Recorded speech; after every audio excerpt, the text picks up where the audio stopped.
Good morning. Ngasigi layout numit ko. Layout numit ki card ki message yeng ase ko. Layout numit aham bada ko koi number se 69 lari aduga color dana angang bo gumba kai gumba du minus sina bibe ko. Aduga amana akoina chak thong bada ko. Hai red color ki pot ama du minus happy be ai ko.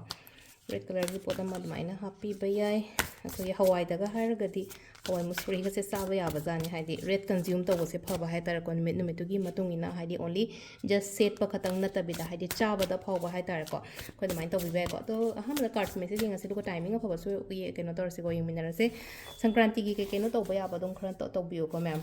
jum akoina donations kumba kai kumba oiro hai tar ko donations sai ga phi a thabu kumba pi pa phai ko ngasi je hai tar ko mingon da phi a thabu kumba pi ba khot pa adegi chana thakna ba pi ba ko pi ba khitang boi tar ga su yara ga di pi bi ko hai di khitang leita ba lar ba gumba da maina khara mateng gumba to bi ba hai tar ko adum ba to bi yo khara ko angamba phi a thaba ing ma matam ne hojik sam ing ma matam ne aduna ing ma matam je ngasai gi hek leiba ngam da ba khota ba mi da oira ga di hai di aina pi dori ba phi do moina di am harau jaga ne na ko aduna phi a thaba gumba kai gumba maina pi bi ko sile ko kai card hum se ko ama khal aham be se kanjra ani shuba kanjra tra hum suba kanjra ma khan bi se ko hai di first card khan ba ngai nga se ko first card khan ba ngai na sida la ise hai tar ko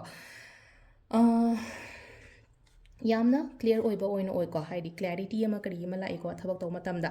adi ayet pan gumba na handagi dum yetana khotana lay hara kadi ngasi do yet pan ba khot do loin do shalaga ina khaliba ina ningi ba poto mai taraga haidi phangba lakpa oina oire ko number 2 ko number 2 khan bangai gi oina silai se ko afaba nungai ba gumba changak pa oina oigani ko tawru ba thabak ta daw ya ba khot pa dum ba su oina oire ko number 2 khan bangai gena